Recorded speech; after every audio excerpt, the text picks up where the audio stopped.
ಮಕರ ರಾಶಿಯಲ್ಲಿರ್ತಕ್ಕಂಥವ್ರು ರಾಶಿ ನಕ್ಷತ್ರಚಾರ ಪ್ರಕಾರ ಚಂದ್ರ ಮತ್ತು ಬುಧ ಇರತಕ್ಕಂಥದ್ದು, ಗುರು ಮತ್ತು ಶುಕ್ರ ಇರತಕ್ಕಂಥ ಆಸ್ಥಾನ ಚೆನ್ನಾಗಿದ್ದು, ಪ್ರಸ್ತುತ ನಿಮ್ಮ ರಾಶಿಯಲ್ಲಿ ಶನಿ ಇರತಕ್ಕಂಥ ಆಸ್ಥಾನ ಅಷ್ಟು ಸಮಂಜಸವಾದಲ್ಲದ್ರಿಂದ ಮನಸ್ಸಲ್ಲಿ ಬಹಳಷ್ಟು ಚಂಚಲತೆ ಇದೆ.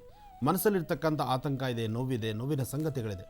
ನಿಮ್ಮೊಳಗಿರ್ತಕ್ಕಂಥ ನೋವನ್ನು ಮತ್ತೊಬ್ಬರಲ್ಲಿ ಹೇಳಿಕ್ಕಾಗಲ್ಲ. ನಿಮ್ಮ ನಡವಳಿಕೆಗಳು ಬೇರೊಬ್ಬರಿಗೆ ಸರಿ ಇರೋದಿಲ್ಲ. ನಿಮ್ಮ ವರ್ತನೆ ಅರ್ಥವಾಗೋದಿಲ್ಲ. ನೀವು ಹೇಗೆ ಇದ್ರೂ ಸಹಿತ ನಿಮ್ಮದೇ ಆದಂತಹ ಒಂದು ಮನಸ್ಥಿತಿ, ನೀವು ಆಡುವಂತಹ ಮಾತು ಬಹಳ ಕಾರವಾಗಿ ಅನ್ನಿಸ್ತಿರುತ್ತೆ. ಏನೇ ಮಾತಾಡಿದ್ರೂ ಸಹಿತ ಬೇರೊಬ್ಬರು ಸೌಮ್ಯ ಮಾತಾಡಿದ್ರು ನಿಮ್ಮ ಮಾತಾಡುವಂಥ ರೀತಿ ವ್ಯತ್ಯಾಸ ಆಗಬಹುದು. ಅಲ್ಲಿ ಮನಸ್ತಾಪ ಉಂಟಾಗ್ಬೋದು. ಒಟ್ಟಾರೆ ಹೇಳಬೇಕಂದ್ರೆ ಮಕರ ರಾಶಿಯವರು ಸಾಧ್ಯವಾದಷ್ಟು ರಾಮಕೃಷ್ಣ ಎಂಬತಕ್ಕಂಥದ್ದು ಅಥವಾ ಮನೆದೇವರ ಪ್ರಾರ್ಥನೆ ಮಾಡುವಂಥದ್ದು, ಸಾಧ್ಯವಾದಷ್ಟು ಶನೇಶ್ವರನ ಆರಾಧನೆ ಮಾಡುವಂಥದ್ದು ಭಾಳಷ್ಟು ಉತ್ತಮ. ಯಾಕೆಂದರೆ ಸಮಸ್ಯೆ ಎಂಬತಕ್ಕಂಥದ್ದು ಯಾವಾಗ ಹೇಗೆ ಹೆಗಲೇರುತ್ತೋ ಗೊತ್ತಾಗೋದಿಲ್ಲ. ಅದರಲ್ಲೂ ನೀವು ಧರಿಸುವಂತಹ ವಸ್ತ್ರದಿಂದ ಹಿಡಿದು ಆ ಊಟ ಮಾಡ್ತಕ್ಕಂಥ ಆಹಾರದವರೆಗೂ ಇನ್ನೊಬ್ಬರು ಟೀಕೆ ಮಾಡ್ತಕ್ಕಂಥದ್ದು, ಇನ್ನೊಬ್ಬರು ನೋವು ಕೊಡ್ತಕ್ಕಂಥದ್ದೇ ಇರುತ್ತೆ. ನಿಮ್ಮ ಪರಿಸ್ಥಿತಿ ಅಷ್ಟು ಸಮಂಜಸವಾದಲ್ಲದ್ರಿಂದ, ನಿಮ್ಮ ಗ್ರಹಗತಿಗಳು ಸಹಿತ ಪ್ರಸ್ತುತ ಕಾಲಮಾನ ಅಷ್ಟು ಸಮಂಜಸವಾದಲ್ಲದ್ರಿಂದ ಇದರ ಬಗ್ಗೆ ಭಾಳ ಜೋಪಾನ ಬೇಕು. ಇದಕ್ಕಾಗಿ ಮಕರ ರಾಶಿಯಲ್ಲಿರ್ತಕ್ಕಂಥವರು ಸಾಧ್ಯವಾದಷ್ಟು ನೀಲಿ ಪುಷ್ಪಗಳಿಂದ ಶನೇಶ್ವರನ ಪ್ರಾರ್ಥನೆ ಮಾಡೋದ್ರಿಂದ ಇಂತಹ ಸಮಯದಲ್ಲಿ ಯಾವುದೇ ದೊಡ್ಡ ಸಮಸ್ಯೆ ಆದರೂ, ಯಾವುದೇ ಕಷ್ಟ ಕಾರ್ಪಣ್ಯಗಳಾದರೂ ಖಂಡಿತ ದೂರ ಆಗುತ್ತೆ. ಇದರೊಂದಿಗೆ ಮಕರ ರಾಶಿಯಲ್ಲಿರ್ತಕ್ಕಂಥವ್ರು ಅವಧೂತರಾಗಲಿ, ಗುರು ಪರಂಪರೆಯಲ್ಲಿರ್ತಕ್ಕಂಥವ್ರಾಗಲಿ ಅಥವಾ ನಿಮಗಿನ್ನ ಹಿರಿಯರು ಅಂತ ಯಾರಿರ್ತಾರೋ ಅವರ ಪಾದ ಮುಟ್ಟಿ ನಮಸ್ಕಾರ ಮಾಡ್ತಕ್ಕಂಥದ್ದು. ಪ್ರತಿ ಸೋಮವಾರ ಯಾವುದೋ ಒಂದು ಗುರುಗಳ ಆಸ್ಥಾನಕ್ಕೆ ಹೋಗಿ ಅಲ್ಲೊಂದು 5 ರಿಂದ 10 ನಿಮಿಷ ಕೂತು ಗುರುಗಳನ್ನು ಪ್ರಾರ್ಥನೆ ಮಾಡಿ ಬನ್ನಿ. ಇನ್ನೊಬ್ಬರು ಮಾರ್ಗದರ್ಶಕರಿದ್ದರೆ ಮಾರ್ಗದರ್ಶಕರ ಪಾದವನ್ನು ಮುಟ್ಟಿ ನಮಸ್ಕಾರ ಮಾಡಿ, ಖಂಡಿತ ತಪ್ಪಲ್ಲ. ನಾನು ಎಂಬತಕ್ಕಂಥದ್ದನ್ನು ಬಿಟ್ಟು ನನ್ನ ಕಾಪಾಡುವಂತಕ್ಕಂತಹ ಮಾತನ್ನು ಹೇಳಿದ್ದೆ ಆದರೆ ಖಂಡಿತ ಒಂದಲ್ಲ ಒಂದು ಥರದಲ್ಲಿ ಇನ್ನೊಬ್ಬರ ಮಾರ್ಗದರ್ಶನ ಜೀವನದಲ್ಲಿ ನಮಗೆ ಸಿಗುತ್ತೆ. ನಾವು ಎಷ್ಟೇ ಕಲಿತರೂ ಕಲಿಬೇಕಾದ್ದು ಸಾಕಷ್ಟು ಇದೆ. ಹಾಗೆ ನಾವು ಎಷ್ಟೇ ಜ್ಞಾನವಂತರಾದರೂ ಮತ್ತಷ್ಟು ಜ್ಞಾನ ಭಿಕ್ಷೆ ನಮಗೆ ಬೇಕಾಗಿದೆ. ನಾವು ಎಷ್ಟೇ ನಮ್ಮಲ್ಲಿ ಶ್ರೀಮಂತಿಕೆ ಇದ್ದರೂ ಆ ಶ್ರೀಮಂತಿಕೆ ಅಂತಕ್ಕಂಥದ್ದು ಇದು ಯಾವುದೂ ನಮ್ಮ ಹಿಂದೆ ಬರತಕ್ಕಂಥದ್ದಲ್ಲ. ಆದರೆ ನಮ್ಮೊಳಗಿರಬೇಕಾದ್ದು ಹೃದಯ ಶ್ರೀಮಂತಿಕೆ ವಿನಃ ಹಣಕಾಸಿನ ಶ್ರೀಮಂತಿಕೆಯನ್ನು ಮುಂದಿಟ್ಟುಕೊಂಡು ಅಟ್ಟಹಾಸ ಮೆರೆಯೋದು ಸಮಂಜಸವಲ್ಲ. ಕಾರಣ ಮಕರ ರಾಶಿಯವರು ಇದೆಲ್ಲದರಲ್ಲೂ ಒಂಥರ ಸಿಲುಕೊಳ್ತಿರ್ತೀರಿ, ಸಮಸ್ಯೆ ತಂದುಕೊಳ್ತೀರಿ.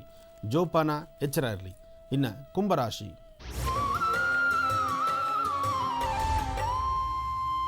ಕುಂಭರಾಶಿಯಲ್ಲಿರ್ತಕ್ಕಂಥವ್ರು ರಾಶಿಫಲದಲ್ಲಿ ಕುಂಭರಾಶಿಯವರಿಗೆ ಇವತ್ತಿನ ದಿವಸ ದುರ್ಗಾ ಗಣಪತಿ ಆರಾಧನೆ ಮಾಡಿ. ಮನಸ್ಸು ಚಂಚಲತೆ ಇದೆ, ಮನಸ್ಥಿತಿ ನೆಮ್ಮದಿ ಇಲ್ಲ, ಯಾವುದೇ ಒಂದು ಕೆಲಸ ಮಾಡಬೇಕಾದ್ರೂ ಮೂಡಿಲ್ಲ, ಬಲವಂತ ಭಾಗಸ್ಥಾನ. ಆಫೀಸ್ಗೆ ಹೋಗಬೇಕಾದ್ರೂ ಅಯ್ಯೋ ಹೋಗಬೇಕಾ ಇವತ್ತು ಆಫೀಸಿಗೆ, ಕೆಲಸ ಮಾಡಬೇಕಾದ್ರೂ ಕೆಲಸಗಳನ್ನು ಸಮಂಜಸವಾದಿಲ್ಲ.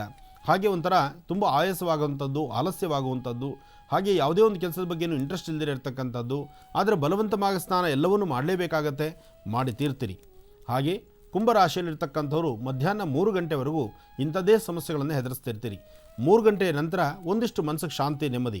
4:15 ನಂತರ ಒಂದಿಷ್ಟು ಶಾಂತಿ, ನೆಮ್ಮದಿ ಇದೆ, ಮನಸ್ಸಿಗೆ ಇಷ್ಟು ಆನಂದ ಇದೆ, ಅಂದುಕೊಂಡಂತಹ ಕೆಲಸಗಳನ್ನು ಸಾಧಿಸಿದ್ದೀವಿ ಅಂತಕ್ಕಂಥದ್ದರ ಒಂದು ನೆಮ್ಮದಿ ಇರುತ್ತೆ. ಇವತ್ತು ನೀವು ಮಾಡುವಂತಹ ಕಾಯಕದಲ್ಲಿ ಒಂದಿಷ್ಟು ಪ್ರಗತಿ ಕಾಣ್ತೀರಿ, ಹೆಚ್ಚೆಚ್ಚು ಫಲಗಳನ್ನು ಸಿದ್ಧಿಪಡಿಸ್ಕೊಳ್ತೀರಿ. ಒಳ್ಳೆ ಫಲವನ್ನು ಸಿದ್ಧಿಪಡಿಸ್ಕೊಳ್ಳುವಂತಹ ಯೋಗ ಫಲ ನಿಮ್ಮದಾಗಿರುತ್ತೆ. ಧೈರ್ಯದಿಂದಿದ್ದು ದೇವಿಯನ್ನು ಪ್ರಾರ್ಥನೆ ಮಾಡಿ, ನೀವು ನಂಬಿರ್ತಕ್ಕಂಥ ದೈವಾರಾಧನೆ, ದೇವಿಯ ಅನುಗ್ರಹದಿಂದ ಇಷ್ಟಾರ್ಥವನ್ನು ಸಿದ್ಧಿಪಡಿಸ್ಕೊಳ್ತೀರಿ. ಇದರೊಂದಿಗೆ ಸಾಧ್ಯವಾದರೆ ಇವತ್ತಿನ ದಿವಸ 1-2 ಚಿಟಿಕೆಯಷ್ಟು ಕಡಲೆಬೇಳೆಯನ್ನು ಉತ್ತರಾಭಿಮುಖವಾಗಿ ನಿಂತು ದೃಷ್ಟಿ ತೆಗೆದು ಆಚೆಗೆ ಹಾಕೋದ್ರಿಂದ ಬರ್ತಕ್ಕಂಥ ದೋಷಗಳಿಂದ ಮುಕ್ತರಾಗ್ತೀರಿ. ಗುರುಜಿ, ಈಗ ಕರ್ಕಾಟಕ ರಾಶಿಯಿಂದ ತಿಳಿಸ್ಕೊಡ್ಬೇಕು. ಖಂಡಿತಮ್ಮ, ಕರ್ಕಾಟಕ ರಾಶಿ ಬಗ್ಗೆನೂ ತಿಳಿಸಬೇಕು, ಶಕುಂತಲ ಬಗ್ಗೆನೂ ತಿಳಿಸಬೇಕು. ಯಾಕೆಂದರೆ ಶಕುಂತಲ ಅದರಲ್ಲಿರ್ತಕ್ಕಂಥದ್ದು ಅಮೃತ ಬಿಂದು ಬಗ್ಗೆ ಹೇಳ್ತಿದ್ದೆ. ಅಮೃತ ಬಿಂದು ಒಳಗೆ ಏನಿದೆ ಅದು ನಿಮ್ಮೆಲ್ಲರಿಗೂ ಗೊತ್ತಾಯಿತು. ಈಗ ಪ್ರತಿಯೊಬ್ಬರ ಮನೆಯಲ್ಲೂ ಒಂದು ಅಮೃತ ಬಿಂದು ಇದೆ. ಹಾಗೆ ಶಕುಂತಲ ಅಲ್ಲಿರ್ತಕ್ಕಂಥದ್ದು ಸಾಮಾನ್ಯವಾದಲ್ಲ.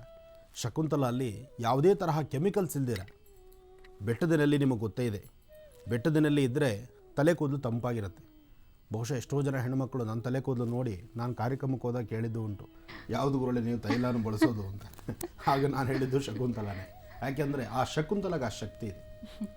ನಮ್ಮ ಕಾರ್ಯಕ್ರಮದಲ್ಲಿ ನಾವು ನಿಮಗೇನು ತಿಳಿಸಬೇಕಾದರೂ ಅದರ ಆ ಸ್ವಯಂ ಅನುಭವವನ್ನು ನಾವು ನೋಡಿ ಸತ್ಯಾಸತ್ಯತೆಗಳನ್ನು ತಿಳಿದೇ ನಿಮ್ಮ ಮುಂದೆ ತಿಳಿಸಬೇಕಾದ್ದು ನನ್ನ ಧರ್ಮ. ಯಾಕೆಂದರೆ ನನ್ನ ಕಾರ್ಯಕ್ರಮದ ನನ್ನ ಅಭಿಮಾನಿ ದೇವರುಗಳಲ್ಲಿ ನಾವು ತಿಳಿಸುವಂಥದ್ದು ಕ್ರಮ ಹಾಗೆ ಶಕುಂತಲ ಅಲ್ಲಿ ಇರ್ತಕ್ಕಂಥದ್ದು ಯಾವುದೇ ಥರ ಕೆಮಿಕಲ್ಸ್ ಇಲ್ಲ.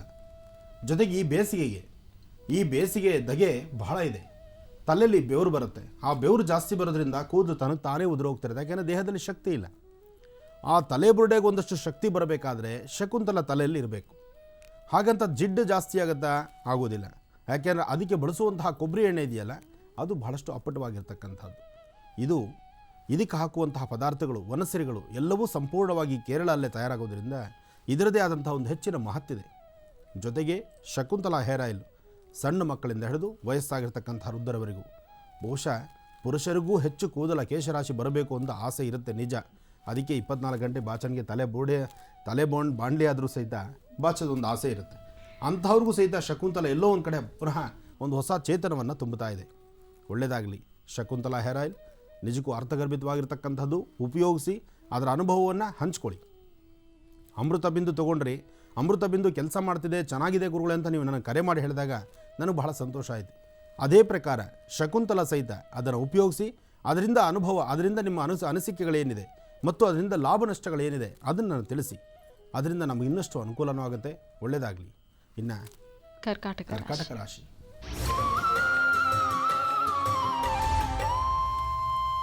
ಕರ್ಕಾಟಕ ರಾಶಿಯಲ್ಲಿರ್ತಕ್ಕಂಥವ್ರು ರಾಶಿ ನಕ್ಷತ್ರಚಾರ ಪ್ರಕಾರ ಚಂದ್ರ ಮತ್ತು ಬುಧ ಇರತಕ್ಕಂಥ ಆಸ್ಥಾನ, ಗುರು ಮತ್ತು ಶುಕ್ರ ಇರತಕ್ಕಂಥ ಆಸ್ಥಾನ ಮಹತ್ತರವಾಗಿದೆ. ನಿಮ್ಮ ಕೆಲಸ ಕಾರ್ಯಗಳಲ್ಲಿ ಸಾಕಷ್ಟು ಪ್ರಗತಿ ಇದ್ದು ಆ ಪ್ರಗತಿಯತ್ತ ನಡೆದು ಅದರಿಂದ ಒಂದಿಷ್ಟು ಲಾಭವನ್ನು ಕಾಣುವಂತಹ ಮನಸ್ಥಿತಿ ನಿಮ್ಮದು. ಇದಕ್ಕಾಗಿ ತಾವು ಅಂದುಕೊಂಡಂತಹ ಕೆಲಸ ಕಾರ್ಯಗಳನ್ನು ಶೀಘ್ರವಾಗಿ ಸಿದ್ಧಿಪಡಿಸ್ಕೊಳ್ತೀರಿ. ಕರ್ಕಾಟಕ ರಾಶಿಯಲ್ಲಿರ್ತಕ್ಕಂಥವರು ದುಡುಕಿ ತೀರ್ಮಾನ ತಂದುಕೊಳ್ಳೋದು ಜಾಸ್ತಿ. ನೀವು ಯಾವುದೇ ಒಂದು ಆಲೋಚನೆ ಮಾಡಿದಿರ ಸಡನ್ನಾಗಿ ನಿರ್ಧಾರಕ್ಕೆ ಬಂದುಬಿಡ್ತೀರಿ. ಆ ನಿರ್ಧಾರದಿಂದ ವ್ಯತ್ಯಾಸಗಳು ತಂದುಕೊಳ್ತೀರಿ.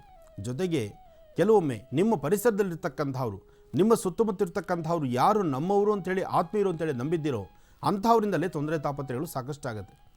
ಇದಕ್ಕಾಗಿ ನೀವು ಸಾಧ್ಯವಾದಷ್ಟು ನೀವು ನಂಬಿರ್ತಕ್ಕಂಥ ದೇವರ ಪ್ರಾರ್ಥನೆ ಮಾಡ್ತಾ ಹಿರಿಯರ ಮಾರ್ಗದರ್ಶನದಂತೆ ನಡಿಬೇಕಾಗಿರ್ತಕ್ಕಂಥದ್ದು ಇವತ್ತಿನ ಆದ್ಯ ಕರ್ತವ್ಯ. ಕರ್ಕಾಟಕ ರಾಶಿಯವರು ದುಡುಕಬೇಡಿ, ದುಡುಕಿ ತೀರ್ಮಾನ ತಂದುಕೋಬೇಡಿ. ಮನೇಲಿರ್ತಕ್ಕಂಥ ಅಥವಾ ನಿಮ್ಮ ಆತ್ಮೀಯರ ಹತ್ರ ಒಮ್ಮೆ ಮಾತಾಡಿ ಸರಿಯೋ ತಪ್ಪೋ ತಿಳ್ಕೊಂಡು ನಂತರ ಕೈ ಹಾಕುವಂಥದ್ದು, ಕೆಲಸ ಮಾಡುವಂಥದ್ದು ಭಾಳಷ್ಟು ಉತ್ತಮ. ಆರೋಗ್ಯದ ಕಡೆ ಮತ್ತೊಮ್ಮೆ ಹೇಳ್ತಿದ್ದೀನಿ, ಕರ್ಕಾಟಕ ರಾಶಿಯವರು ಆರೋಗ್ಯದ ಕಡೆ ತುಂಬ ಲಕ್ಷ್ಯ ವಹಿಸಬೇಕು.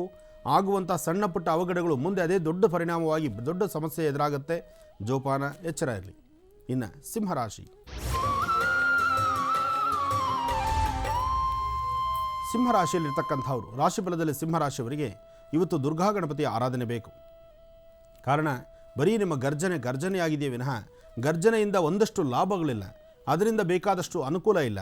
ಅದರಿಂದ ನೀವು ಯಾರ ಮೇಲೆ ಏನೇ ಒಂದು ಗರ್ಜನೆ ಮಾಡಿದ್ರೂ ಅವರು ತಿರುಗಿ ಬೀಳುವಂಥ ರೀತಿಯಲ್ಲಿ ಆಗ್ತಿರುತ್ತೆ. ಕಾರಣ ಸಿಂಹರಾಶಿಯವರಿಗೆ ಇವತ್ತು ಲಾಭದ ದಿನ ಅಲ್ಲ, ನಷ್ಟದ ದಿನ. ಸಿಂಹರಾಶಿಯವರು ಇವತ್ತು ಯಾವುದೇ ಕಾಯಕವನ್ನು ಮಾಡಿದ್ರೂ ಅಷ್ಟು ಪರಿಪೂರ್ತಿ ಆಗುವಂಥದ್ದಲ್ಲ. ಅಂತಹ ಒಂದು ಪರಿಪೂರ್ತಿತನವನ್ನು ಪರಿಪಕ್ವವಾಗಿ ನೀವು ಸಿದ್ಧಿಪಡಿಸ್ಕೋಬೇಕಾದ್ರೆ ಇವತ್ತು ನೀವು ಮಾಡಬೇಕಾಗಿರ್ತಕ್ಕಂಥದ್ದು ನಿಮ್ಮ ಮನೆ ದೇವರ ಪ್ರಾರ್ಥನೆ ಮಾಡಬೇಕು. ಜೊತೆಗೆ ಸಾಧ್ಯವಾದರೆ ಇವತ್ತು ಅರ್ಕ ವೃಕ್ಷಕ್ಕೆ 11 ನಮಸ್ಕಾರ ಮಾಡಿ.